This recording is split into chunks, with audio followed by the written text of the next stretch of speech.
Good evening, everybody. My name is Kamakalo Malaudzi, and I will be your program director for the day. Thank you all for attending this session, and we will now hand over to Dr. Denzel Chetty, who will do our welcoming and opening address. Over to you, Dr. Chetty. Thank you so much, Kamo, Program Director, and a very good evening to all our students and everyone joining us from within the country and abroad. It is really good to engage with you. I know it's late in the evening session, but it is a critical time for us to really think about strategically about some of the issues that we are confronted with. And I know from the past sessions, it's been really good and engaging. And even as we look forward to finding some real solutions to some of the problems that we are facing as a country, as a continent, and as a globe, I think these critical debates that we have with students, where we think outside but also think together on what solutions we can put forward. I'd also like to take this opportunity of noting an appreciation to some of our UNISA colleagues that are joining us, facilitators, also our guest speakers for today. And I also know that we have some international people that are joining us, professors that are joining us as well. So a note of appreciation to them. And then also to all our students and that are participating in this together with our international partner, Keshav Gupta. We really appreciate the time taken, and I'm sure that over the next few hours and also for the next part of these sessions, we look forward to some engaging. And every year, from last year as well, we brought new insights, and I think that's the beauty of these type of sessions is where we have these fresh ideas that come to the fore. So with that said, Program Director, I want to say welcome to everybody and wish you all well on this very exciting evening as we start thinking together and engaging. Thank you so much, Program Director. Thank you so much, Dr. Chetty. We will now move on to our next item in the program, which is a presentation from Ms. Kabonina Masango from the Worldwide Fund for Nature. Ms. Kabonina Masango is the Climate and Energy Specialist at the Worldwide Fund for Nature with 8 years experience in sustainable energy and urban development. She has worked on energy efficiency, solar PV, and climate mitigation projects across Africa, and holds a master's in urban studies from WITS. In 2022, she was an Open Africa Fellow, an Open Africa Power Fellow with NL Foundation and SE for All. Over to you, Ms. Masango. Thank you.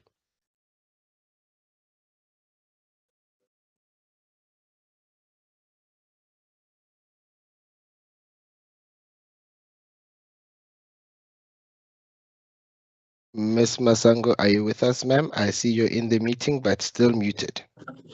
Oh, thank you. Perfect.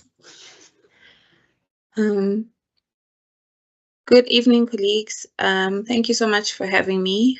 I'm trusting that everyone can see my presentation. Thank you so much. So today I'll be speaking on a project that I'm currently leading at WWF South Africa. So it's illustrative People's Energy Plan and a key focus on our ultimate ideal energy scenario. So my name is Kabina Masango, and I'm a climate and energy specialist at WWF South Africa.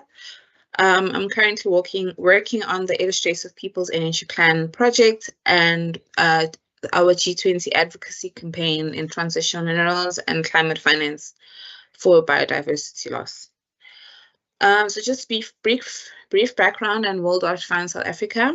So Worldwide Fund South Africa is part of the global Worldwide Fund International Organization. So we undertake inquiry into possibility of a new economy that advances a sustainable future. So we convene, investigate, demonstrate, and articulate for policymakers, industry, organized labor, and other actors the importance of lateral and long-term systematic thinking. Our work is orientated towards solutions for the future of energy, food, water, and transport against the backdrop of climate change, urbanization, and regional dynamics. The overarching aim is for us to promote and support a managed and equitable transition that rests on 100% renewable energy to a resilient future for South Africa's people and environments by 2050. So an overview of our Illustrated People's Energy Plan project. So I'm currently leading on WWF South Africa's policy project that is an energy policy model that aims to fill the gap in the energy policy arena of an updated and promulgated integrated energy plan. As we all know, the last IEP was last updated in 2016, and it lacked the social and techno-economic standards and recommendations to which all other energy policies would need to use as a guide to implement their respective policies. Thus, the IPEP is WWF South Africa's model that provides socio-economic and technical analysis and updated recommendations to South Africa's energy planning and policy implementation system. It was initially developed to respond to the urgency for a planning process that senses public interests, supports South Africa's transition to a more just, inclusive, and climate-compatible energy system, and one that integrates the diverse stakeholders who value socially just and inclusive, an inclusive integrated energy plan. So various stakeholders, stakeholder engagement was vital from the initiation phase to ensure inclusivity, and key energy goals and objectives were considered in drafting the documents. So our key stakeholders were included the National Energy Regulator of South Africa, the UCT Energy System Research Group, the Presidential Climate Commission, SASOL, Project 90, SAFC, Oxfam, labor unions, COSATU, SATAL, BUSA, SALGA, ESCOM, and Public Investment Corporation, as well as the South African National Energy Development Institute. The technical component of the plan was developed through a long-term optimizational model called the South African Least Cost Energy System Optimization model, which was provided by the UCT Energy System Research Group, which identified technical modeling needed to support an effective IEP, as well as how stakeholder scenario analysis can be responded to by clearly stating energy outcomes and priorities. However, we found that the framing process also highlighted the limitations of the techno-economic model that fell outside the scope of the least cost optimization model. So these included social justice outcomes, climate vulnerability, community impacts, and land use ownerships. So the scenarios that the stakeholders created were divided into 3 sets.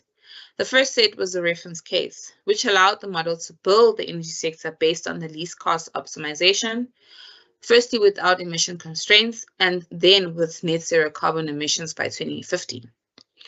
Set 2 was focused on various policies that we currently have within the energy system. So these included social provisioning, so increase free basic electricity and solar water heating provisions, and green hydrogen, so increased role for hydrogen in developing potential export markets for ammonia and other products. And then finally, set 3 is our ideal energy scenario. So modeling the energy system is based on ideal characteristics and outcomes expressed by participants in the stakeholder scenario workshop, with sensitivity analysis as key uncertainties. So the ideal energy scenario is the ultimate model to develop a low carbon economy and reach net zero by 2050. So the ideal energy scenario posits that aspirations for improved energy access and efficiency, as well as reduced greenhouse gas emissions and air pollution emissions, and creating long-term socio-economic growth and development. So some of the key policy, societal, and institutional recommendations which are vital into ensuring an inclusive transition were founded on inclusionary principles that ensure that no one is left behind, and that the transition process is backed by social interventions that ensure the process is seamless. So the key findings, one of the key findings from the ideal energy scenario model. So this example was extracted from figure 5.3, energy supply. So figure 6.8 focuses on both the types of energy sources and the primary energy shifts that will happen from 2025 to 2050. So the model identified that the coal will be reduced from a 75% share of primary energy in 2025 to 25% by 2050, while wind and solar energy grow to 36% and 21% respectively. So the remaining coal use in 2050 will mainly occur in industries as shown, industries such as steel production and cement production, as well as some small remaining use in the power sector. Bioenergy use, being biomass and wood, is limited to 144 per joules in 2050, as per the definition of the scenario, while imported liquid fuels will reduce to 160 per joules and natural gas to 200 per joules. And nuclear fuel use will be completely phased out following the closure of the Kubek nuclear power station in 2045. So what does the IPEP really hope to achieve? So the IPEP posits that we will reach economy-wide net zero CO2 by 2050 with accumulative net GHG emissions above the period 2021 to 2050 limited to 8 gigatons CO2 equivalents. Social provisioning, being free basic electricity, would increase to an equivalent of 350 kilowatts an hour per month for low-income households and energy efficient appliance rollout. So the localization of clean electricity value chain, including operation, construction, and equipment, and green machinery manufacturing within the local context, reaching 85% by 2050. So the IPEP has a strong focus also in local communities, working from both macro and the meso levels. So the IPEP's relevance to national policy and civil society. So the recommendations that are vital to unlocking energy security and civil society to achieve inclusivity in the just transition include accelerating renewable electrification within a localized value chain, and improving social provisioning, expanding integrated energy access measures. For the IEP national policy process to be transparent and participatory, guided from insights from the ideal energy scenario, national policymakers may use the IPEP ideal energy scenario to align their fragmented policies and embed stakeholders' engagement, transparency, and clear reporting from the outset. Unlock further industrial energy efficiency gain, shift to high-density, equitable public transport. So these will include green minibus taxis and hopefully buses as well. And the IEP should provide a top-down implemented process into the energy future of South Africa and invest in a robust, transparent energy planning data system. This will help with grid optimization and grid stability as well. And then for the G20's overarching goal reflected in South Africa's 2025 presidency is to tackle the global poly crisis by promoting solidarity, equality, and sustainability through its high-level priorities. So WWF's SA's IPEP project, specifically the ideal energy scenario, is rooted in achieving inclusivity, promoting social ownership, and creating a green economy that will bring about sustainability and equality in the energy planning process and energy transition implementation systems. I thank you so much for your time and attention. Thank you. Thank you, Ms. Masango. May we please give a round of applause for that wonderful presentation. Do we have the pleasure? Do we have any comments or any questions for Ms. Masango? May you please just raise your hand and I will recognize you.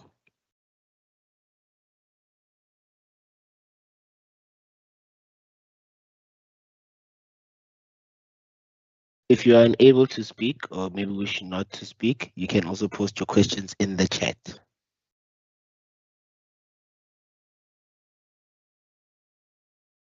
I see we have a question in the chat from Ms. Precious Joy Huntley. Any way to get involved? Ms. Masango, may you please take that one? Okay. Thank you so much, Ms. Precious. So the way you can get involved, I think the best way to get involved, I'm not sure if you are a policymaker or you're just a student or what, but the best way to get involved would be we are going to launch our final reports in November, by the end of November. So the best way to get involved is to participate in the launch, as well as to help us disseminate the IPEP project, both in national policy, local communities, and just raising awareness. I think that's the best way to get involved. And if you don't mind, can you please leave me your email address, and I'll add you to our stakeholder list as well. Thank you so much. Thank you, Ms. Masango. That was a very comprehensive answer, I must say. Next over to Okuhle Mjadu. Their question is, are there ways for students to participate? Okay. Okay, so the best way for students currently to participate, because we are trying to advocate this project within the within the Department of Electricity and Energy to influence policy. So the best way, I think, to get involved is to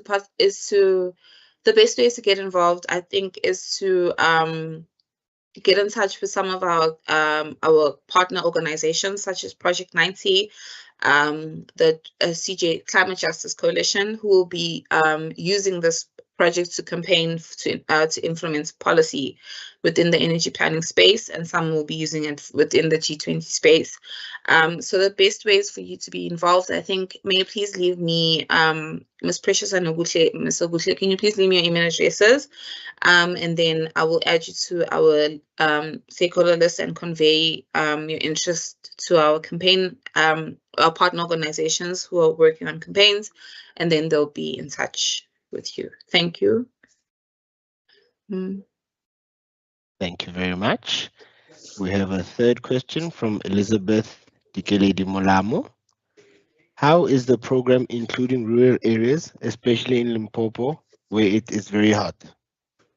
Okay, Sister Dikeledi, this is a great question. So luckily, Limpopo is very hot, so your comparative advantage is solar power. So as the ideal energy scenario, it does speak of inclusivity and localization.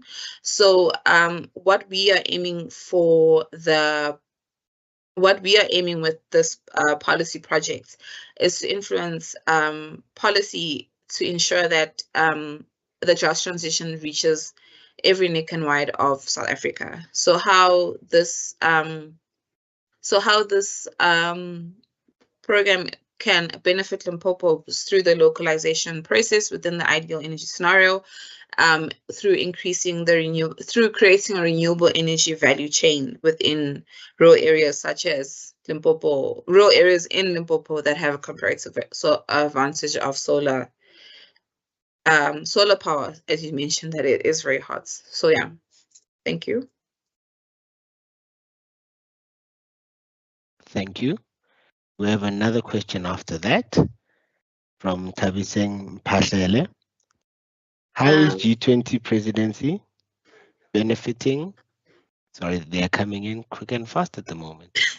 I just need to move up to the right one. Yes. How is G20 presidency benefiting the youth and local communities?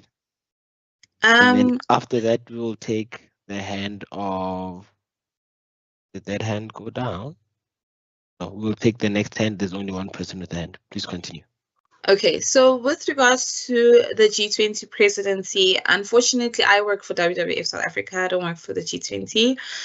So with that, I'm not sure how to answer that. But I'm not sure how to answer that. I think the best person to ask would be someone who is working directly with the Y20, or I'll see Y20 or U20. So I think those are the best people to answer that question. Thank you. Thank you. Now we go over to Team Shambi. May you please unmute? I'm going to unmute you, and then you will ask your question. Please proceed. And then we'll have Katlego Confidence Kwete. Good day, speaker, or good evening rather, my apologies. My question is there a way for artificial intelligence to be integrated into this program? And if so, where will the funding of that artificial intelligence integration come from? Thank you. Okay. So AI and green technology is included within the ideal energy scenario. So how AI and green technology will be implemented within the ideal energy scenario is through the creation, well, firstly the reformation of the grid, and then also through the wheeling process, and then also through creating the localized renewable energy value chain. So AI can optimize communication and can optimize maintenance systems as well. And then green technology is what also is a component of the localizing the renewable energy value chain. So the ideal energy scenario does speak on green manufacturing, specifically in creating green manufacturing hubs or production centers within local communities, specifically in areas where there was a very strong economic process that is around coal and ESCOM power stations. So AI and green technology can work towards that, can benefit towards the renewable energy value chain and within the grid optimization as well. Thank you.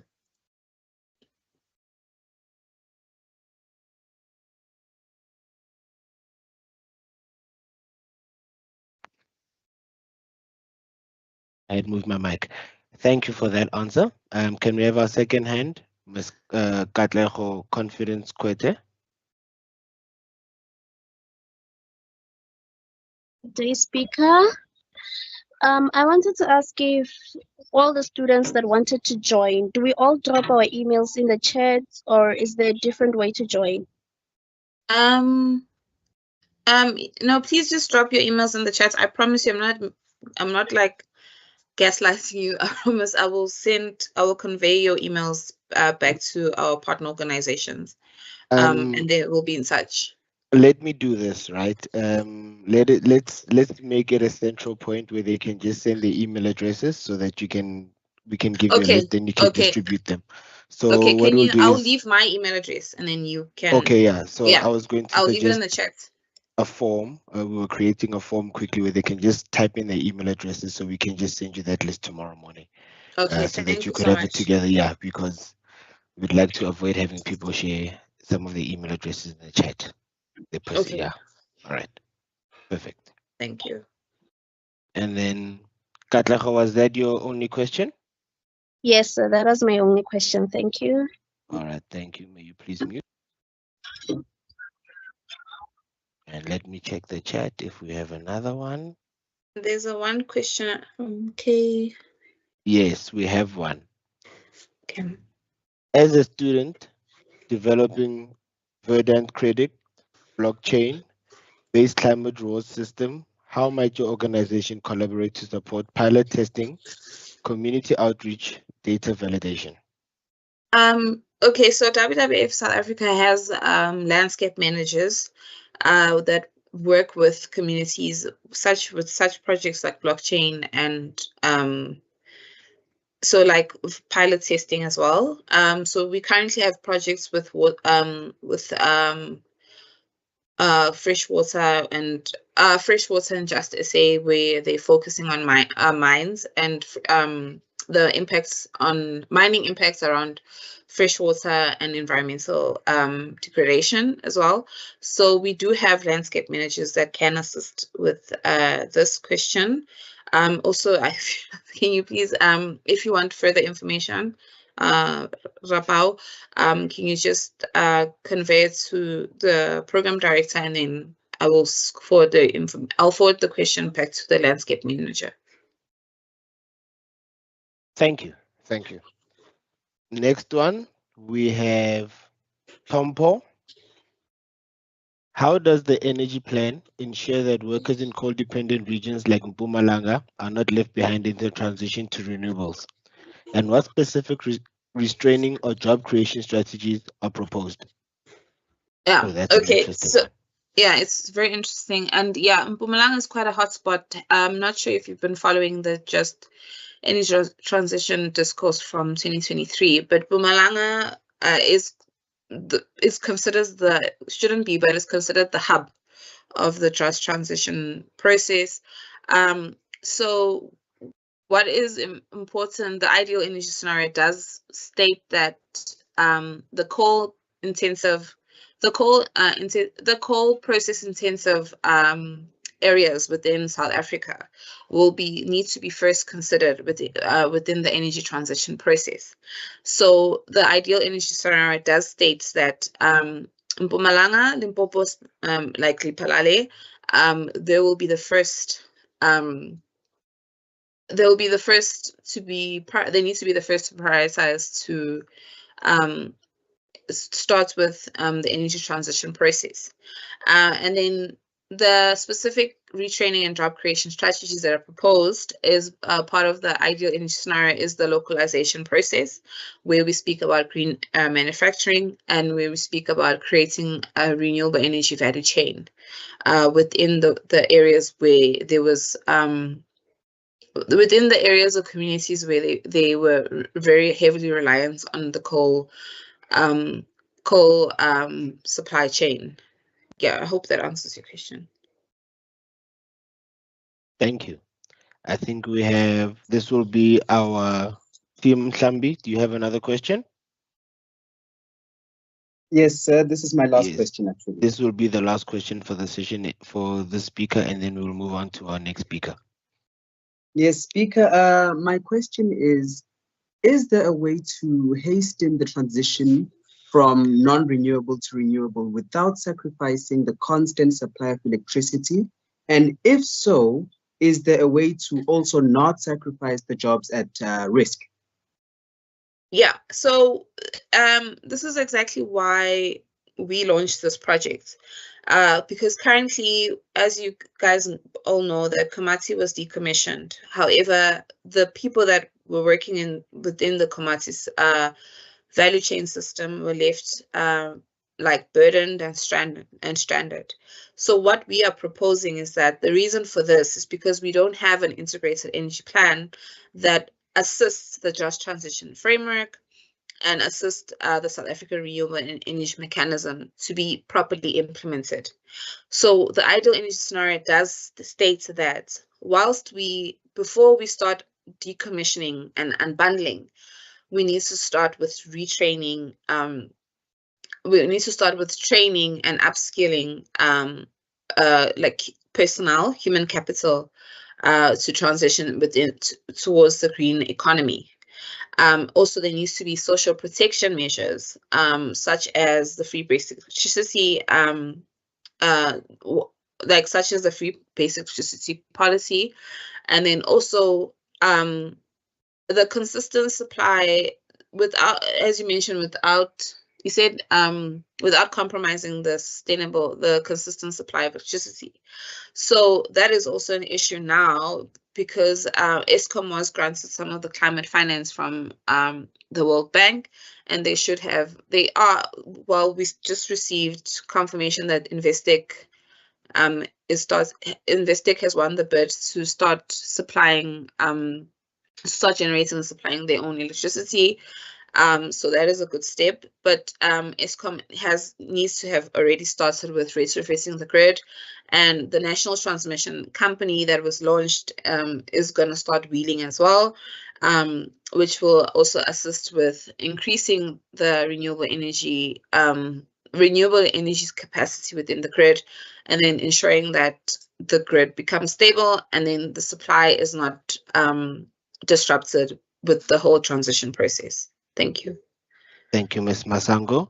We have a last question. I'll just request that you please answer it in the chat because we'll be moving over to our next speaker now. Thank you so much. Diego Garcia. I hope I said it correctly. He is the director of Sport and Entertainment at Ontier and a professor at the Real Madrid Graduate School in the European University. With a background in law, labor relations, and sports management, FIFA, and SAIS, he has held leadership roles in Spanish football clubs, including Getafe FC, AC Fuenlabrada, and Deportivo La Coruña, specializing in sustainability, foundations, and awareness in football programs. Over to you, Mr. Garcia. Hello, thanks. Well, first of all, thanks and congrats, my previous global voice, Ms. Masango. Congrats for this speech. I am very interested in these topics and intervention and speech. It was very good. First of all, also sorry for my poor level of English. It is very difficult for me, but I try to explain and to convey the why the sports is very important in this in our days, in our lives, in this world, and why the sports it is a relevant player in sustainability. My idea is to share a presentation.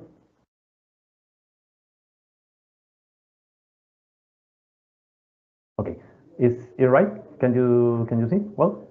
Yeah. Everything is okay. No? Yes.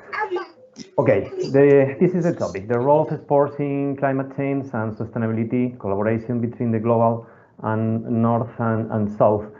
I think it is very important in order to contextualize the thing, who is the actors in the sports ecosystem, because there are a lot of actors in the sports ecosystem. Of course, maybe the main actor when we talk about the sports is athletes and professionals and amateurs. Also clubs and federations, even organizers, sports industry, retail, infrastructure services, of course media and digital platforms, fan bases are very important in sports, of course, communities, public institutions and governments are players very important in order to foster the sports. International organizations, I am sorry everybody is thinking about the FIFA, Olympic Games, very relevant and popular organizations around the world related to sports, and civil society and NGOs. The power of sports.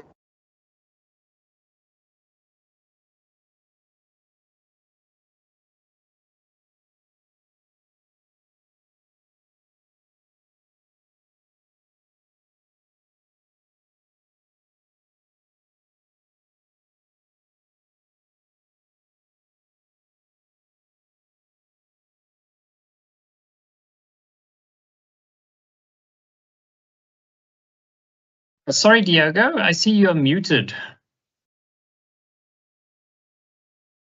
No, from that moment. Everything is okay now? 30, yes, it's okay now. It was about 30 seconds or less. Okay, perfect.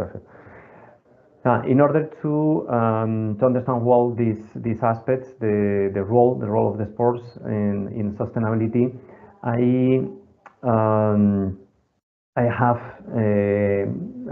tried to explain according to these four sites.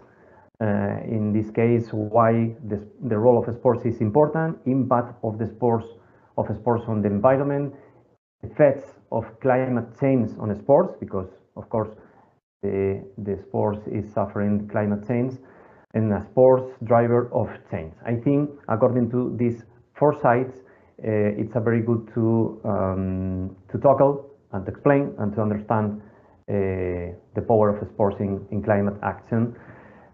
Sports societal impact is very important because the sport is impacting over the relevant things in our lives, in our routine lives, health and well-being.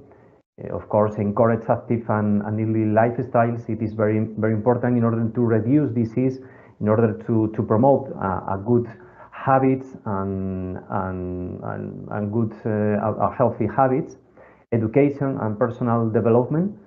It is very important, in particular among the young generations. The sports normally encourage so much the values, good values, teamwork, good skills, enhance social and emotional skills, etc., etc. The economic impact is very important. Create jobs, create thanks to the sports, grow a lot of facilities, sport facilities, boost our local and national economies through sporting events. Of course, I am sure you remember perfectly the impact of the World Cup in South Africa. It was amazing.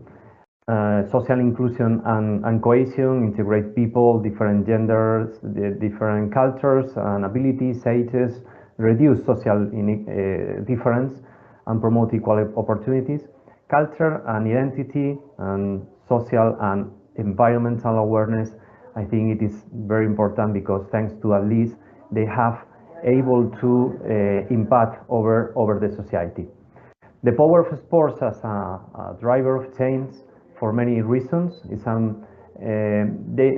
sports is a good tool to impact over the society in positive. Massive global reach with billions of fans worldwide raising awareness. At least sometimes are considered as influencers, heroes sometimes, and the role model and their behavior, it is very important over the society. The sports drive innovation and sustainability stadiums and green mobility, local community engagement through clubs and grassroots projects.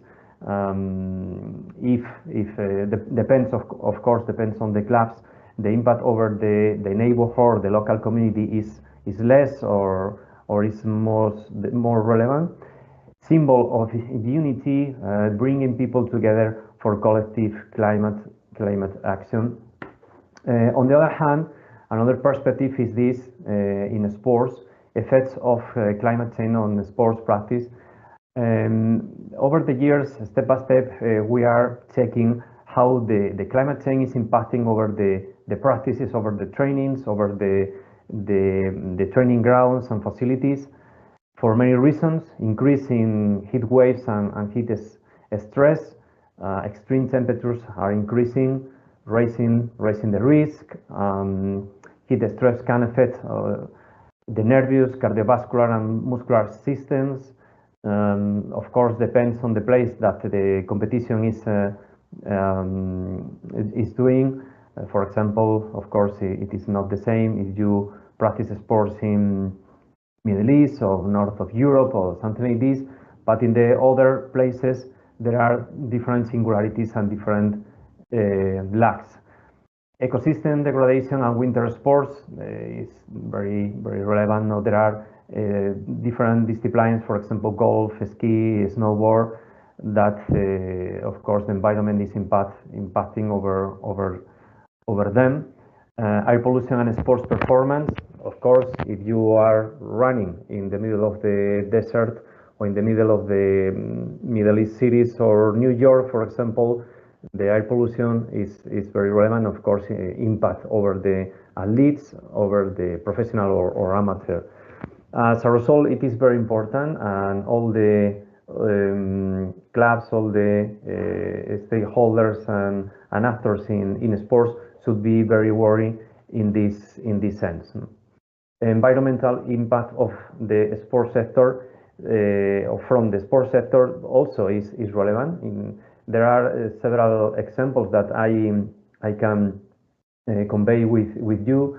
Greenhouse gas emissions. In the case, the sports sector contribute approximately 1% of annual global greenhouse gas emissions. Of course, if you see the events, the massive events, of course, in this framework, is easy to understand the gas emissions are very relevant. Infrastructure and waste is very common to see bad practices in a lot of stadiums. With little gestures with a little projects, plans, initiatives from the organizers or clubs, it is possible to mitigate. I remember when we implement projects in the clubs that I worked without economic resources, because you don't need great economic resources. You need compromise, you need commitment, and it is possible, thanks to this, to develop a little programs to recycling and to put a lot of bins to throw the waste, with different colors and plastics.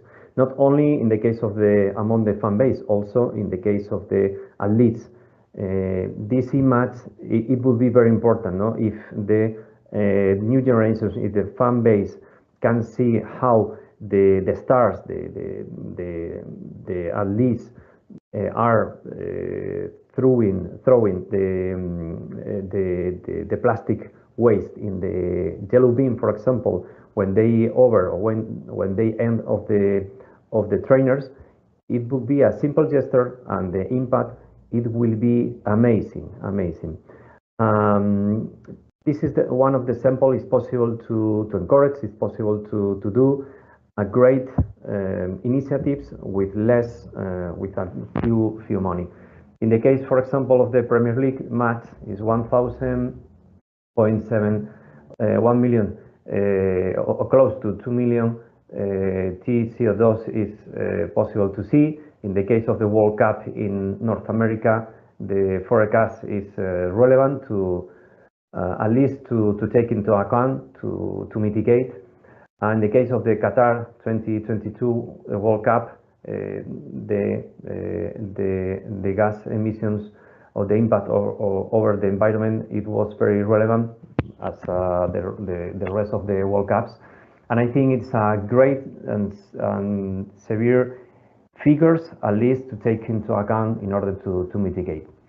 Sustainable, the dimensions are composed to 3 pillars: environment, society, economy. Economy, good governance; society, social issues, labor rights, etc., etc. Environment, this is the topic that we are analyzing today. In Europe, for example, in different countries, it is possible to regions in Europe. There are new measures in order to put mandatories, in order to put rules over the companies. Depends on the size. Now, currently, companies with more than 250 employees, volume of business more than 40 million of euros, and assets more than 20 millions, is mandatory for them to develop a sustainability report. I think it is very important because thanks to this, of course, if you need to do a report, you will need to work in sustainability, And one of the several pillars are environment. In the case of the Qatar FIFA World Cup in 2022, it was a good example to show how step by step the sports is working in progress, because it was the first World Cup that they did the first report sustainability strategy. In this case, talking about the 3 pillars, and of course the environmental pillar again. I think it was a good point, a good indicator to see how the sports is or has started to be more awareness about this. Trends, best sustainability practice in the sports in the world. It's right to talk about the United Nations climate change. They have a project very interesting named Sports for Climate Action. In this project, there are a lot of organizations that they want to be members. It's voluntary. It's completely volunteer.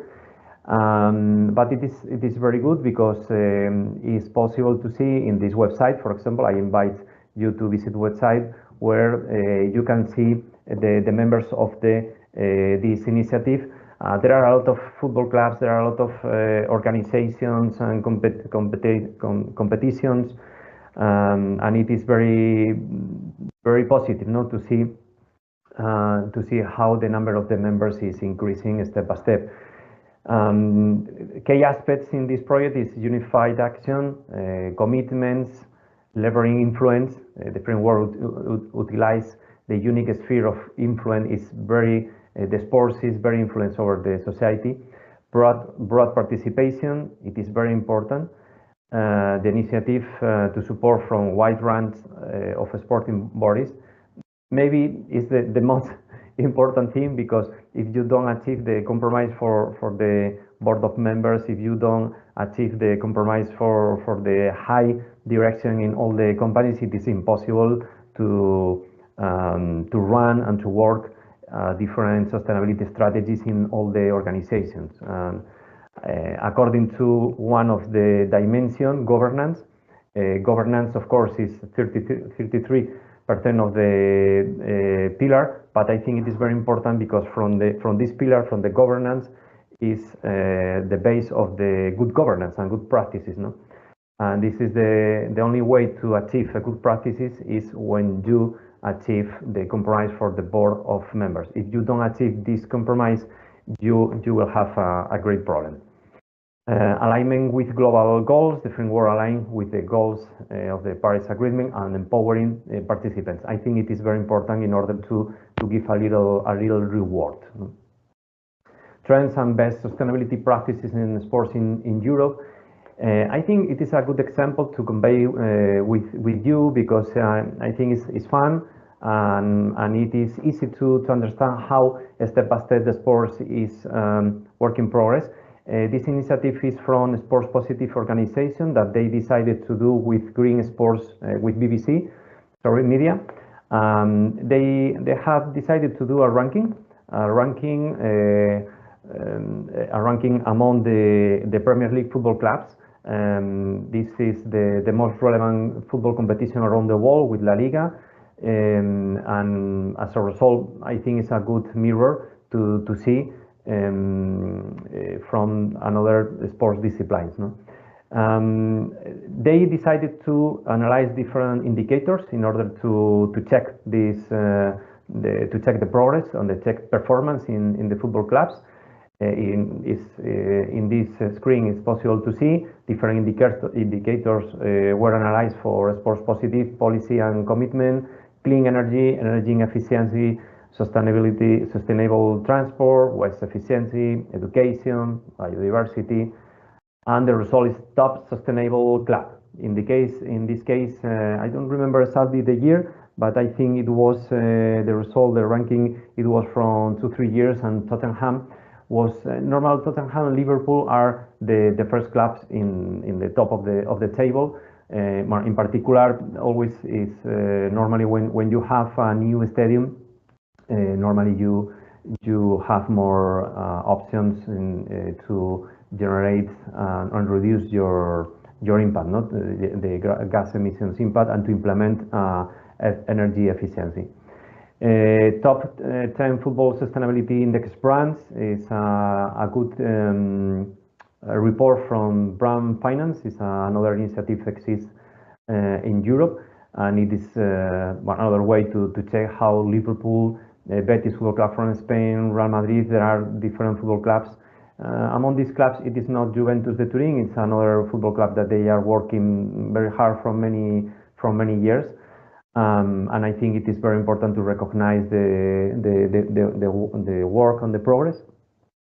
And yes, this is in conclusion, my main goal today is to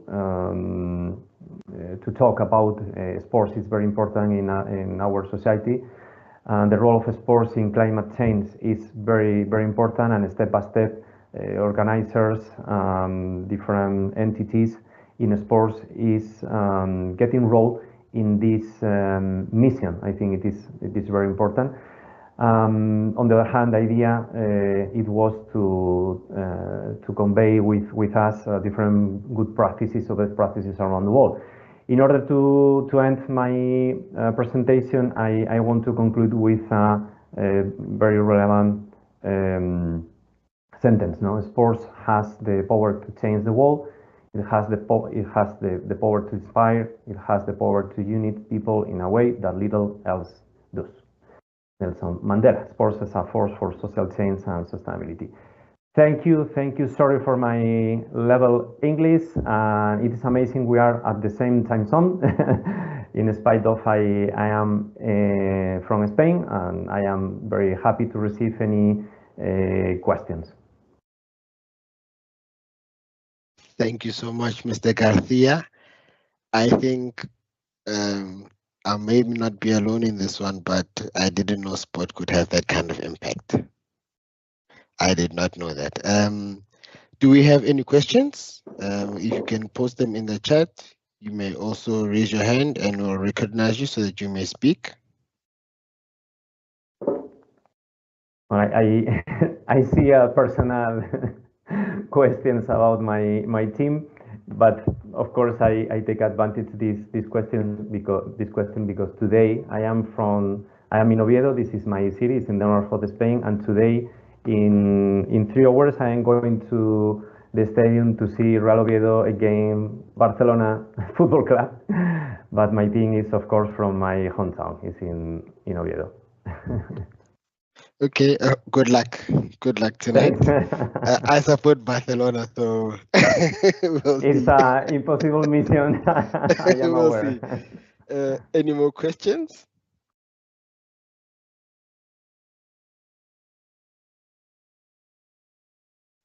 Okay, I will give it 20 seconds, and then if anybody has any more questions, they'll just add them in the chat, and we'll move on to our next speaker. Yes, let's give them let's give them a moment to think. In the meantime, maybe you could give us something that wasn't in your presentation, maybe. Yeah, I'll say I take advantage this time to give thanks because it was a great opportunity to talk about the sports. It is very important. In particular in South Africa, in your country, you know perfectly the possibilities about the sports in order to impact over the society. And yes, I am honored to participate in this program. Congrats for this program, and of course it is a pleasure. It was a pleasure to participate and to give my opinion about this. Thank you, Mr. Garcia. We have 2 questions. Those that are asking questions, I'm going to give you 15 seconds to ask your questions. And Mr. Garcia, if you can give us a short answer because we need to move on to our next speaker. Please go ahead, Nobantum Timde. Good evening. Thank you very much for the platform. I just wanted to firstly thank you for a great presentation, Mr. Garcia. I'm interested in finding out what are some of the practical examples of sustainability, perhaps, and circular economy, if it were within the sports environment, because I think it's great to talk at a high level about emissions, but on a practical level, on a day-to-day basis, what are some of the strategies that you've integrated into the value chain of sports to ensure more sustainability, more closed loop cycles? Thank you very much.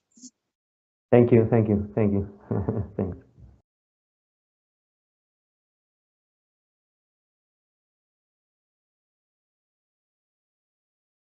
Yes, let's have a second one quickly. Carisho, please proceed. Yes. Okay, seems Carisho is not unmuting. Can you please just take that one quickly, Mr. Garcia? Then we'll move on to our next speaker. Carisho, I'd request that you please put your question in the chat. Okay. Maybe there is a question in voice, maybe?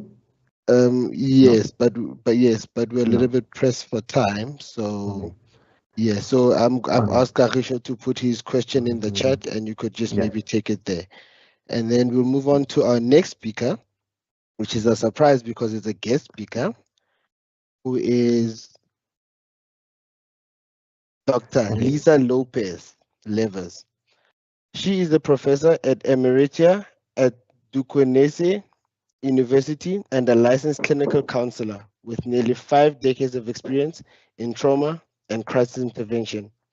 A Fulbright scholar and former endowed chair of African Studies, she has led counseling, training, and research across Africa, Rwanda, and Russia. Internationally recognized, she continues to focus on resilience, trauma-informed practice, and sustainability. I will hand over to you, Dr. Lopez.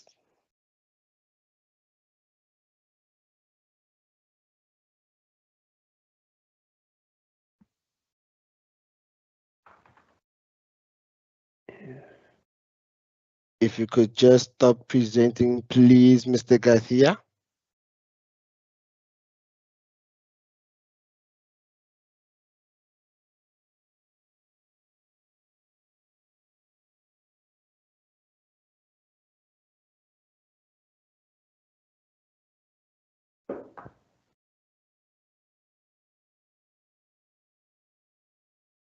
Do we have Dr. Lopez here? No, I don't see the question is in the chat. No, I Okay. requested that I've requested that we move on to the next speaker. They've sent the questions in the chat. Okay. I'm just waiting for the next speaker our guest speaker to get on the podium. Okay. Okay. I see several questions. Yes, please answer them in the chat. We are moving over to our next speaker now. Okay. I can try to answer on the chat. Yes. Thanks. Thank you very much. Bye. Bye. Dr. Lopez Levers, I see you're in the meeting, but you are still muted.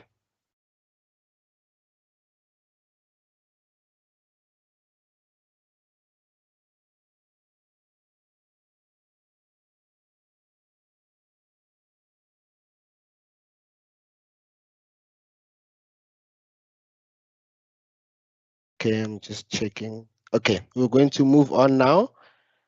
We're going to move on to, I'm just going to welcome Dr. Lopez. And if we do have a moment at the end, maybe she will come in, but I see she is in the meeting and maybe she's unable to unmute at the moment. We'll move over to our next item now, which is the MOOC MOOC winners.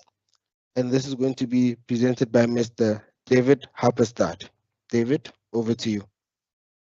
Thank you, Program Director. And again, welcome to everyone. Thank you for joining us again on this evening. Let me just quickly stop this presentation that's running. Yes, so as you guys know, we've been busy with the MOOC program for some time, and we did promise you from the last event that the students who completed the MOOC would actually put themselves into a random draw and let AI select who the winners are. So we just had a bit of a format there. Don't worry, we didn't share your personal details or student numbers. We simply just put in a number, random number from a list, and this is how we got selected.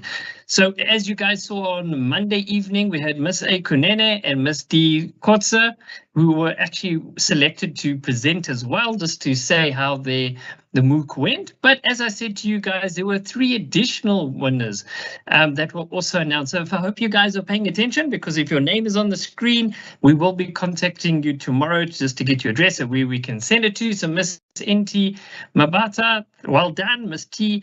Nemtandani and Mr. D. Kutsia. So well done to you guys. Thank you for completing the MOOC in record time. I see you guys did it very well.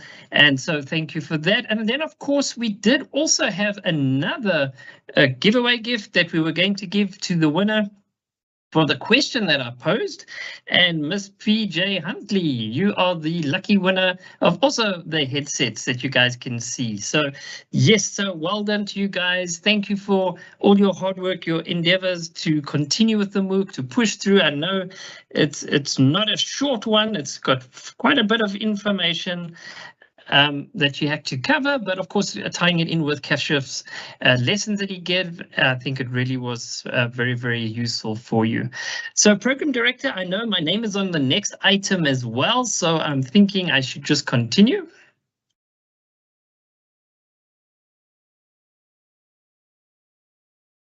Please do, David. Thanks a lot. So guys, as you know, with the project that we've done with Model UN, we also had a sideline activity called Code the Climate Hackathon. This is the first time we've actually run this hackathon, where we really wanted students with our partners to actually go through a process where you come up with an idea and you actually come and present it to us this evening. We've used AI quite extensively to work out the winners, because we had quite a number of submissions that came through, and it was very tight, guys. I'm telling you, it came out very, very tight. But we've got our 3 winners, which we have contacted today. The one, unfortunately, could not attend or hasn't been able to attend, maybe network or issues like that. But just to show you guys what presents or prizes were we giving out. So each contestant is going to be winning the Microsoft bag. So there's a lovely picture of it with all the little goodies that come in. And that's thank you to our partners, Microsoft, who definitely have been part of the process, and we really appreciate it. And then, of course, we had Scatco. Now, these are the guys that actually had the website and all the links that you guys had to follow and all the support that you got throughout the process. They were managing that for us, and they came up with the answers. In other words, they were running the AI code to see who actually is the winners, which we are going to announce this evening. So from that of team, we actually do have 3 gifts.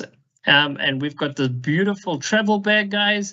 Very nicely. If you've got a bag like this, you'll be really cool. Yes, Lucky, I do see you in there. Give me 2 seconds. I'm going to call you out in a second. We've got these wonderful headsets as well, and we've got a power bank. So each one of them is going to get one of these Microsoft bags. Plus, depending on if you're the winner, you're going to be getting this travel bag. It's really cool with the power bank. And then we've got the power bank itself.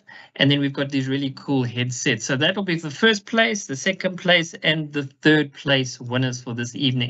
So these are the 3 teams that have come out of the top 3. So we don't know who the winner is yet, or not. You guys don't. So we've got K Reddy and T Devanand, and then we've got S Mbuzakazi and LL Gama. So guys, I really would love to see your hack. So we did invite you for this evening. If you are available and ready to do your hack, to demonstrate to everybody, you are part of the presenters group.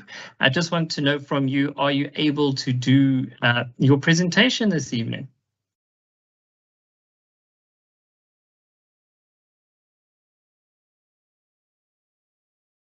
All right, so let me just try and go back. See, it's beaming at me. All right, so I'm just trying to find it from K Ready. Is your team ready to present? Good evening, everyone. Yes, it's just myself for now. Tristan is a bit occupied at the moment, but I am willing to present, if that's Go cool. for it. You've only got 3 minutes, so you're going to have to go. Go for it. Okay. Screen.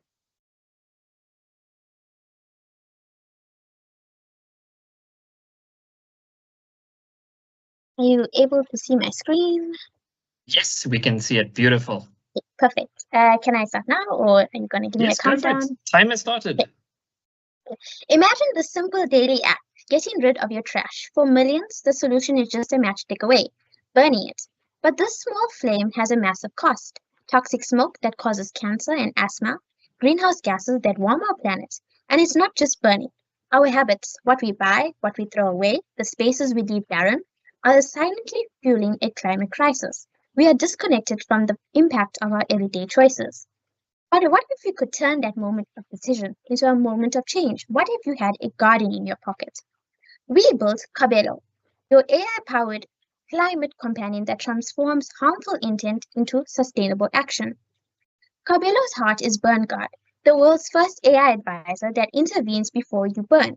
Just scan, speak, or type an item. Instantly, it explains the dangers and offers real-time, safer alternatives. But we didn't just stop there. Kabelo is a full ecosystem. Habitat Haven helps you scan your backyard to build bee hotels or bird feeders, fighting habitat loss one garden at a time. The Rebirth Scanner tells you if your trash is a treasure, suggesting creative upscaling, upcycling, or finding local recyclers who will pay you for it. Green Choice is your shopping guardian. Scan a barcode to get an instant eco score, exposing greenwashing and empowering you to choose a sustainable brands. And last but not least, Green Hub, the Guardian Hub, connects you to our local tree plantings and cleanups, turning individual action into collective impact. This isn't just an idea, it's a robust built solution. Kabelo is powered entirely by Microsoft Azure Cloud. Azure AI Vision identifies objects, Bing Maps locates recyclers and native plants, Azure AI Search pools sustainability data, and is built on serverless functions, making it scalable from a campus pilot to a global movement. So what's the impact? Kabelo combines immediate climate action with long-term sustainability. We prevent burning at the source, cutting emissions, and improving public health. We reduce waste by making recycling and cycling effortless and rewarding. We empower consumers to drive the market towards green products. We restore biodiversity and build stronger, greener communities. Judges, our world needs a guardian. Kabelo is that guardian. It's more than just an app. And here's a sneak peek of it. It's a behavioral shift powered by AI. Kabelo doesn't just measure the problem, it actively solves it. Let's give the planet the companion it deserves. Thank you. All right, thank you guys. Well done for that. That was really awesome. Well done. I quite enjoyed what you guys put together. I must say it's very amazing to see how much you guys have learned, because it's not the first time you've actually been doing it. I just see we do have a hand up here from Sabelo. I'm not too sure. Green Delta. Maybe is this the other person that I'm looking for? I'm going to open the mic for you. Sabelo, just want to quickly check who you are. You can unmute yourself. Okay. Right. Maybe I'm with actually. Hi. Yes. Am I audible?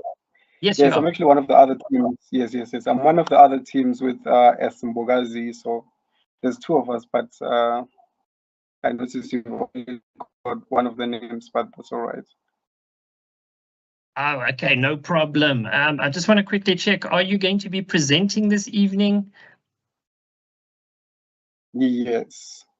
Okay, so that's not a problem. I've made you a presenter, so I can give you a few seconds to share your screen, get your presentation running, and then I will tell you when you can start. Okay.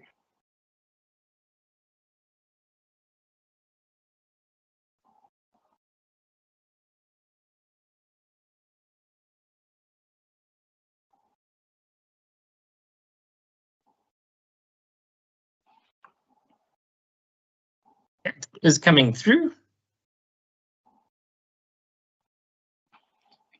Beautiful. There we go. Right, so you can just put in presentation mode and then you're good to go.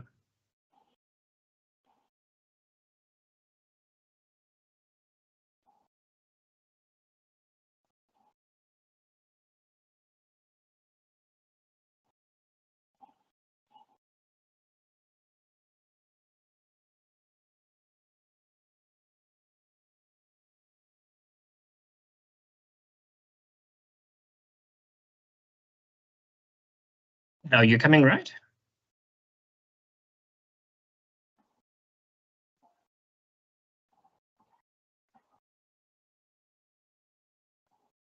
David, I think if we have another presentation, we can try and move on to the next presentation while Sabelo maybe tries to figure out what the issue is with his microphone. Will be network. Yes, because it seems he is speaking at the back there, but we cannot hear what he's saying. That's Sabelo. So yes. So let's then quickly, we're going to mute you from our side. Thank you for joining though. Then we're just going to go to Mr. Lucky Langa Gama. Are you ready to present?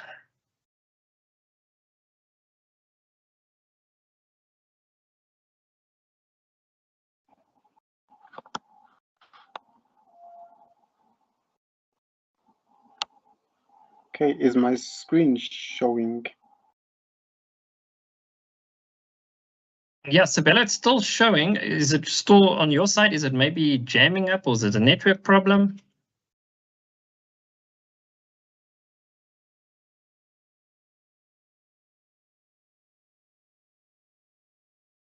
Can you hear us, Sabelo?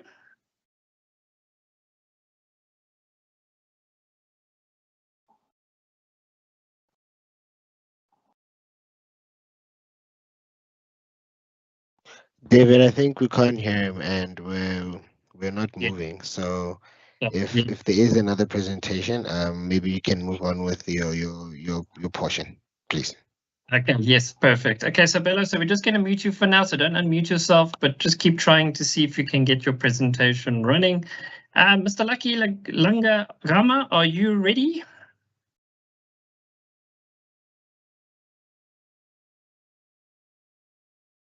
Okay, so we'll just give these two teams just a few seconds to see if they can get their... Yes, Lucky, your mic is open. And you closed. That's open. Hello? Yes, Lucky. Yes, I was wondering if it's possible to take 2 minutes. I have to go to the party real quick. I'll come back now. Okay, no problem. No problem Thank at you. all. I know it's the first time you guys are presenting, you two teams specifically, so yes, that's not a train smash. So what I'm going to do, guys, I just want to give you a little bit of background in terms of the team that was actually sort of partnering us with the hackathon, because it's something that they do quite a lot.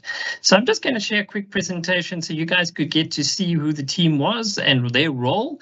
Because as you can see that, yes, it's just not ad hoc on ourselves. We are partnering with our partners with regards to the team and what they do on their side, because this is the type of thing they do. So the first person is Paige Osman. So if you've joined any of our training sessions where Skatco has been included, you would have actually seen her doing some of the training and for the teachers training as well. So she's someone very young, but she's doing some amazing things. And I love the background that she selected.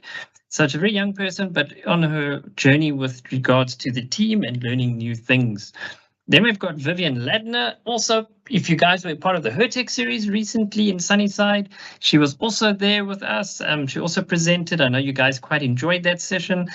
She's been in IT field for some time, so she was sort of spearheading it from her side with regards to the Code the Climate, and that's why we approached these guys, because of their knowledge and know-how, how the whole system works. So it was really, really great that they could give us some guidance. Then, of course, we've got a very young lady called Candace, who's also part of the team. We were actually in Davidton campus today, where we were speaking with quite a few students there on the Gauteng Technology Day. So she's also part of the team that was helping us and managing all the emails that came in and support that the students were sending to us with regards to their hacks. And then, of course, we've got Ryan Gallus, was the guy that sets up the website to make sure that everything was working, that you guys had the information, and also to be able to get the data from the system to really understand what or how many submissions we got, and then for AI then to go and work out who was the winner of the competition. So we really appreciate Skatco. They unfortunately couldn't make it this evening. They had other engagements to do, but we actually did see them during the day, and they really did develop the web page. It really came out really nice. We will actually share the link with you guys. You can actually go and have a look at it. Even though the competition's closed, it's still quite useful information there that you can see. And as I said, this is the first time we've done a hackathon with UNISA in terms of Code the Climate, something that's linked to the module UN. So it was really good fun. Then, of course, they assisted in the back end. That's why I'm saying most of the work was really done on their side. They were giving us updates, how the students were doing, how were they completing the Microsoft Learn course. That was a prerequisite, and thank you guys for doing that. It was really good to see that you guys have done it. And of course, with AI and Copilot, we use Copilot here because it was part of the Microsoft theme for using their tool to actually get to the point where we could see the winners and what they actually managed to get up to.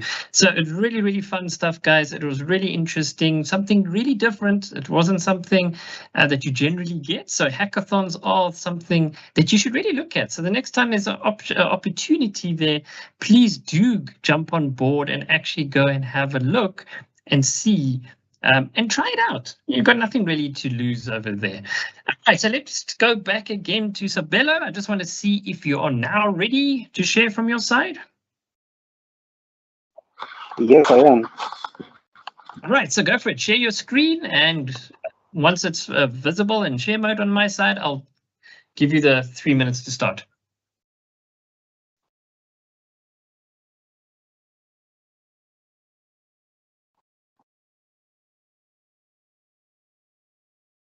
Okay, it's not coming through yet. Okay, there we go. David, I think due to time, we're going to have to make this one 2 minutes. We can't do the full 3 minutes. All right. Is my screen visible? Yes, go for it. All right. For our hackathon, we decided to focus on a critical problem in South Africa. South Africa generates about 15 million tons of waste each year, and about 90% of that actually end up in landfills. And so what we thought we'd do is that we try to solve the problem, because landfills also contribute to they produce landfill gas and are made up of 50% methane and 50% carbon dioxide. And so what we thought we'd do is that to address the crisis, we'd have a tool that helps citizens report problems of illegal dumping, and we have a map where we have a collect all of that data so that we easily. And we also have a part where we and create a dashboard so that users can sort of have more insight into how they can better waste in countries. And so that any user who goes on the app is met with this form where they can log in a description of the type of waste and the location where the waste was cited, and also a photo where we take that. Then we also provide a place where you can see all of the recent reports that have been made in the country or in your location. We then take all of that data, we plot them on a map so that municipalities can actually see in terms of locations where are the cases reported. And once the waste has been collected, we have a way to wait, and then through these 3 steps, we are then able to track the waste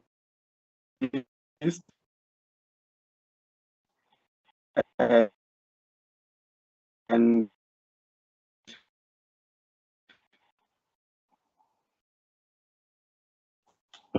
we use this dashboard basically to link this data, teaches about waste management.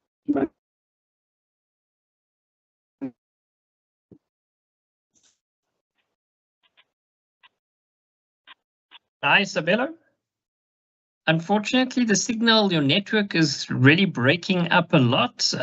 What we could suggest is maybe please just email maybe the presentation that you've created. We can share that on our side as well. Don't worry, this did not count as part of the marking process, guys, but we just wanted to give the students an opportunity to present their hacks.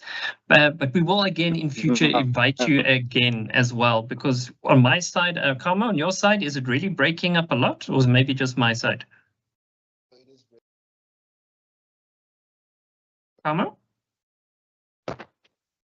Can you hear me now, David? Sorry, the Yes, mic was yes. moved. Yes, I'm saying that he is a little bit choppy. At some parts, it also sounds like he's speaking slow or fast. So I think the connection is really an issue at the moment. Okay. All right. Yes. No, that's what I'm picking up as well. So no worries, Sabelo. Thank you though for trying to present your hack. As I said, we will invite you guys again and see how we can incorporate it into another event that we are hosting. But thank you for putting in the effort then as well. I just want to check, Lucky Langa Gama, are you ready to present on your side? Yes. Okay, please Yes, do I'm share ready. and let's go for it. Okay.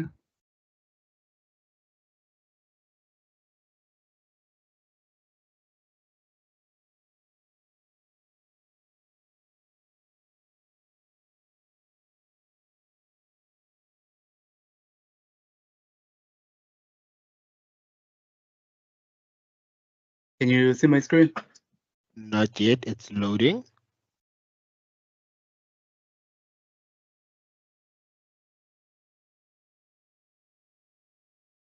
Just try to unshare and reshare again, please. It's not coming up. Okay.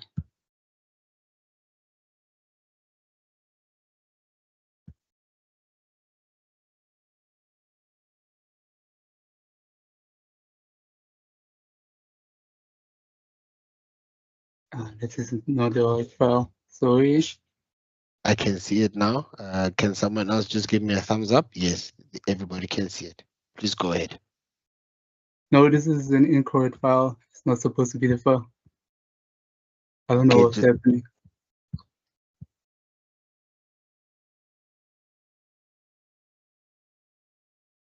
Oh yeah, now I see how it works. I'm okay. supposed to browse my computer and then find this document. Please give me 2 seconds, please.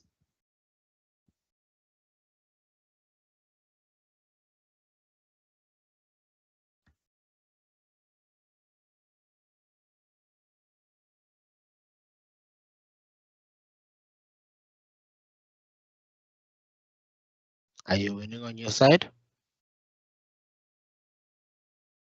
I think so.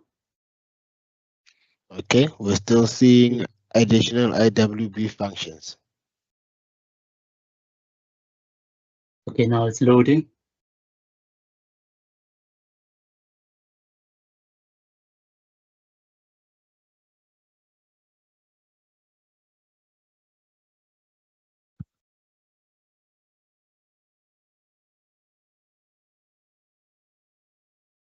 Okay, Lucky, are you winning it? Because if you're also not having any progress there, I think you'll also just have to send us your presentation and we'll share with everybody else. But I think just try to reshare one more time and see what happens. Can you see it now? Yes, carbon sink emissions. Yes. Yes, yes. Please proceed. Okay, so, okay. Good afternoon, everyone. My name is Lucky Lungakama, and for this hackathon, I created, or rather designed, carbon sink and emission intelligence for a greener future. For this agenda, I will present my solution and how it works, the problems it addresses, and the impact it could have on climate change. So for Carbon Sync, Carbon Sync is a real-time emission intelligence hub, a platform that monitors emissions across a network of organizations and uses an AI pattern recognition to deliver actionable insights. It brings awareness to the rate at which emissions occur versus the rate at which we combat them, whether as an organization, a country, or planet. By reflecting the impact of our efforts in real time, Carbon Sync empowers us to act with intent to reduce carbon emissions, accelerate mitigations, and transition to a greener alternative. This platform is designed around 2 core processes. The first process focuses on capturing emissions both directly and indirectly. Directly emissions are measured in real time using sensors. Indirect emissions are estimated through reasoning and logical deduction based on activities as they occur. Each organization identifies its emission-related activity, with which the system maps into a structured framework representing its carbon footprint across all scopes. These activities are analyzed by their emission sources, type, rate, usage, location, quantity, and time of purchase. This detailed data enables Carbon Sync to determine the most effective methods for capturing each emission as they occur, ensuring accuracy and completeness. Microsoft Power BI. Oh, sorry. Microsoft Power BI will be utilized in conjunction with the logic-based tools and AI models in Azure to analyze and classify identified carbon emission sources. This integrated approach enables the system to suggest the most optimal method for capturing emissions, whether directly through sensors or indirectly through data estimations, or a combination of both. Azure machine learning models trained on resource consumption patterns will calculate emissions based on the type and quantity of input. For example, converting liters of diesel into kilometers of carbon dioxide. This ensures accurate, scalable, and intelligent emission tracking across diverse organizational activities.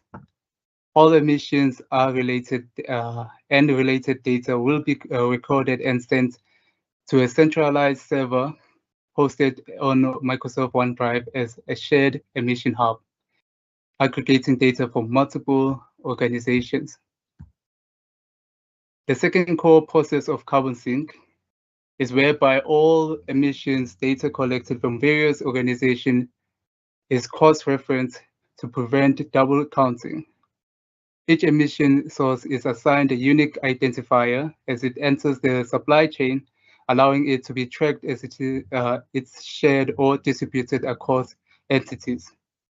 This ensures emissions are accounted for precisely once, while still enabling multiple stakeholders to view and report their shared activities. The system also supports collaborative reporting, allowing organizations to securely share emissions data while maintaining ownership and transparency. With the aid of Microsoft Entra, unique identifiers will be automatically assigned to each emission source. This ideas ensures traceability across their supply chain, making it easier to track, reconcile, and audit emissions as they are shared between organizations. With this system in place, it becomes much easier to track where an organization or even a global network of organizations stands in tracking emissions. Since data is refreshed every 10 seconds, Carbon Sync reflects the most current emission status, keeping pace with the rapid changes happening across the organization, country, and the rest of the world. This near real-time synchronization ensures that every new data point, whether from a sensor or a forecaster's activity or a shared source, is instantly processed, validated, and added to the emission hub. Organizations gain continuous access to the most accurate picture of their carbon footprint, enabling faster decisions, responsive reporting, and stronger alignment with sustainability goals. From a user's perspective, organizations land on a target dashboard, a dynamic real-time interface showing their current emission status. It provides continuous access to the most accurate view of their carbon footprint, enabling faster decisions, responsive reporting, and better alignment with their sustainability goals. The dashboard clearly indicates whether an organization is carbon net zero or carbon negative for the month. Carbon net zero means the organization has addressed emissions caused by its own activity. Shared emissions, like joint logistic or facilities, are split proportionally to avoid double counting. An organization that is carbon negative goes further. The organization takes responsibility for all the emissions linked to its activities, including shared ones. To support user understanding, Microsoft Copilot is integrated as an AI assistant that answers questions related to an organization's emissions data. It helps users interpret the dashboards, investigate anomalies, and address any queries that arise, making emissions management more transparent, informed, and actionable. With the aid of Azure AI Document Intelligence, users can upload a PDF reporting template, and the system will automatically extract relevant emissions data from their server to populate it. This streamlines reporting by aligning with each organization's preferred format while ensuring the data is accurate, validated, and traceable. The impact it could have on a climate action. The impact of Carbon Sync is far-reaching. It uncovers opportunities to replace outdated tools, systems, and activities with more efficient, sustainable alternatives. By reflecting an organization's carbon footprint in real time. It provides accurate insight into current emissions. Carbon Sync also connects organizations globally, transforming climate action into a collaborative effort where shared challenges lead to shared solutions. Most importantly, it offers a clear perspective for setting realistic goals and measuring process, helping us understand whether our efforts are truly making a difference. Thank you. Thank you so much, Lucky. Much appreciated. I know you guys have been working tirelessly. And as I said, the marking for the system was incredibly close. All right, so let's quickly zip on and see who is the winner. So I really want to quickly have a look and see so we know who the guys were. They've presented. Thank you for trying, though. Mbokazi and your team. I know the network was a little bit troublesome, but really, guys, drum roll. Hope you're ready. Let's see who are the winners for this competition, the hackathon. So Al Gama and your team, you're number one. You're the winner. Mbokazi team is number 2, and K Ready and T Divinand are number 3. So well done, guys. We'll be contacting you tomorrow to get your delivery addresses so we can send your prizes to you. So thank you so much for taking part in the Code the Climate Hackathon. It was really, really appreciated. Back to you, Carmel. Thank you very much, David. And let's give him another round of applause. Congratulations, guys. You guys did so well. We'll now move on to our next 2 items. These 2 are going to be done by Mr. Parth Agarwal, and he's going to do youth voices, sharing outcomes from the committees, and awards and facilitations, the days. Over to you, Parth.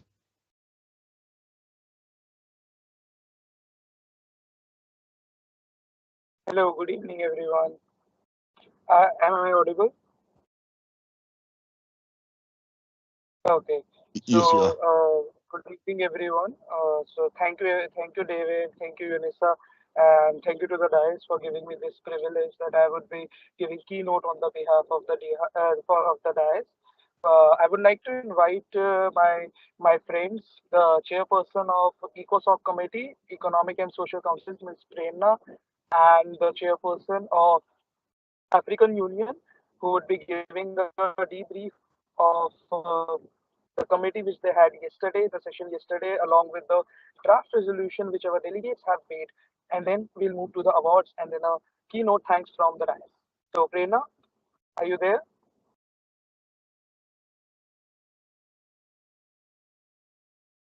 Audible?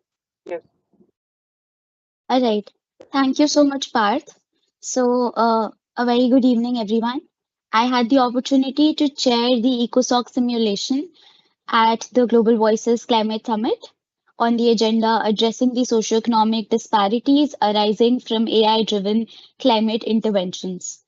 The debate was intellectually stimulating, with delegates engaging on climate finance, issues like equity and justice in technology transfer, and even South-South solidarity was a recurring theme. Ensuring AI solutions do not deepen global inequalities. The committee produced a working paper which evolved into a consensus resolution highlighting inclusive climate finance, equitable access to AI, and fair capacity building for developing nations. In sum, the committee moved from critical discussion to constructive action, reflecting ECOSOC's role in bridging development and climate justice. And as you all can see right now, the draft resolution has been shared on the screen. Overall, it was a very successful committee. Now, Parth sir, can I go ahead with the awards? Yes, ma'am. Please. All right. So I would like to acknowledge the outstanding performance in the committee of all the delegates.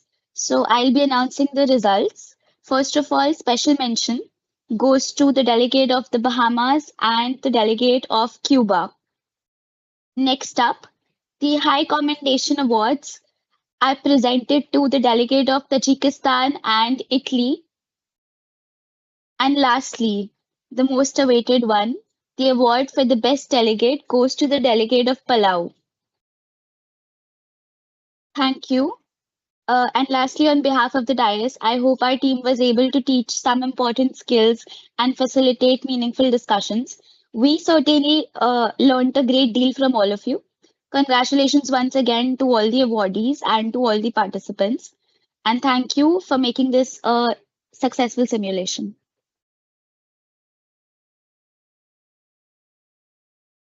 Okay, thank you so much.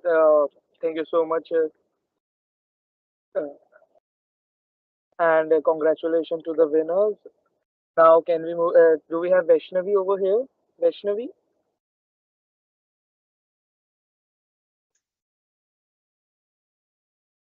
Vaishnavi, a third? Okay, okay, we have Vaishnavi. Yes, Vaishnavi, please.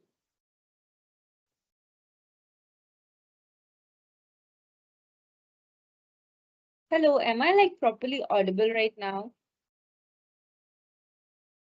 Hello, can anyone Yes, confirm? yes, you are. Yes, you are Okay, Yes, audible. Vaishnavi, you are thank you audible. so much. Although first I'd like to extend my gratitude to the dais. David, thank you for this amazing opportunity. Like once again, I feel very privileged to chair young and brilliant minds of Africa. This is like something that I've rooted for like last year and this year as well. And also, again, on a side note, I don't think I'll be able to turn on my video because the network is a bit shaky here. But again, thank you for this opportunity as well. Now, I was the chairperson for African Union. The agenda was leveraging AI for climate resilience and green development in Africa. And I think all the delegates that were present there, I think the best thing I found about the committee was people were actually researched about the statistics, right? Which is to say, I think when I was hearing these speeches, I realized the research that was done for this is like very good and very impressive. And the overall committee engagement was very good. I think people were themselves trying to take the lead in working paper as well. We also presented a working paper which later on turned into draft resolution, which even inculcated all the practical solutions that I must appreciate once again. And moving forward towards other awards.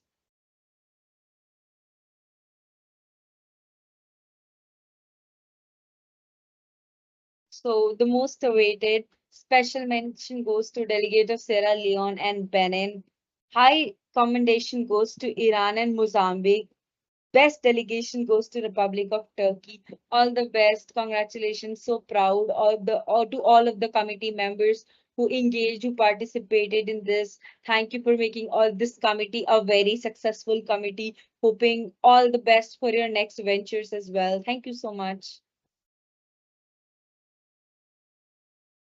Really, congratulations to the winners and thank you, Vaishnavi, and thank you, Athar. Here is a small glimpse of the both the committees of ECOSOC and African Union. Now, thank you, David, for giving this opportunity. Now, I would like to take a lead and yeah, once again, good evening, everyone. On behalf of the Dias, it's my privilege to deliver the vote of thanks. This summit reflects the long-standing collaboration between the Dias and UNICEF, a partnership built on reciprocal learning and a shared commitment to empowering young voices in global governance. We extend our heartfelt gratitude to today's speakers for their insightful views, Mr. Gracia and Ms. Masango. Your perspectives enriched our discussions and offered delegates the opportunity to think more critically and creatively about the challenges we are facing right now. A special thank to you, Mr. David from UNISA, for organizing and managing every detail of this event so beautifully and for leading with such dedication and warmth throughout the process. We would also we would all thank and acknowledge Mr. Keshav Gupta, founder of the DICE. Through his vision, the DICE has become a global platform that brings together institutions, educators, and students to engage with the pressing international issues. His leadership has enabled countless young people to find their voice, sharpen their skills, and meaningfully contribute to the discussions on development and diplomacy. The success of today's summit is in many ways a testament to the values and purpose that the DICE has championed under his guidance. Turning to our committees, in EcoSoc, chaired by Ms. Prerna Devan and Sakhi Devan, delegates addressed social economic disparities arising from AI driven climate interventions. The discussions were intellectually rich, covering climate finance, equity, justice and technology, transfer, and South solidarity. The debate culminated in a consensus resolution that highlighted inclusive financing, equitable access to AI, and fair capacity building for developing nations. The African Union, chaired by Vaishnavi Singh and Atharva Agarwal, delegates engage with Africa's role in global governance. The committee brought forth sharp, nuanced perspectives showing how regional solidarity and youth leadership can help tackle the continent's challenge in an interconnected world. Finally, to all the delegates, your energy, curiosity, and commitment brought life to these simulations. We on the DICE sincerely hope today has been as much a learning experience for you as it was for us. With that, on behalf of the entire DICE and our partners, I extend our warmest thanks to everyone who contributed to making this summit a success. And on additionally, one thing I would like to add, David, uh, one of my old friend, the friend, my childhood friend lives in South Africa only. He's an architect over there. And yesterday I was telling him about this summit which we are having. I was telling him about UNISA, and he was so excited. He is also an alumni of UNISA. So he said it's a great job. He was so happy to hear this. All thanks to you, David, and thank you, everyone. Thank you, David. Over to you.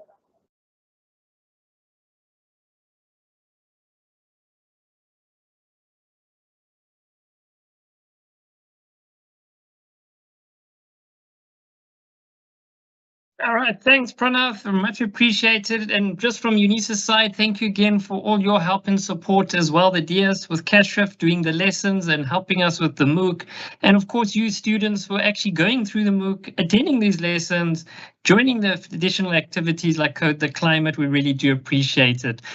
Thanks once more to our guest speakers as well for today. I see they both have left. We do understand that things are a little bit tricky and difficult depending on what time zone and where you are in the world, but we do really appreciate you guys. But thanks as well, Prof, for mentioning them as well. And thank you, Lisa, Prof. Levers, for joining us. I know we put you a little bit on the spot by just saying say hi to us, but it's understandable. But yes, you are most welcome, and thank you. We'll definitely be engaging with you as we go forward. But to everyone that was supporting and helping this course for this year, thank you so much. Your work has definitely helped, especially Seminathma, with getting the presenters and helping with all those, getting people on board and their bios and all that information. Is very difficult things to do. And of course, to the technical team sitting in the background, like Richard and Kamo and Tendo and Casey, thank you guys as well. But of course, we need to say thank you to Dr. Chetty as well, because with his leadership and foresight, he was the one to actually get this project on board for us to work on. And so we really do appreciate it, and we hope it's making a huge impact in each and every one of your lives. Have a blessed day, all the best for your exams, and we'll definitely see you again for Model U in 2026. Goodbye, everyone.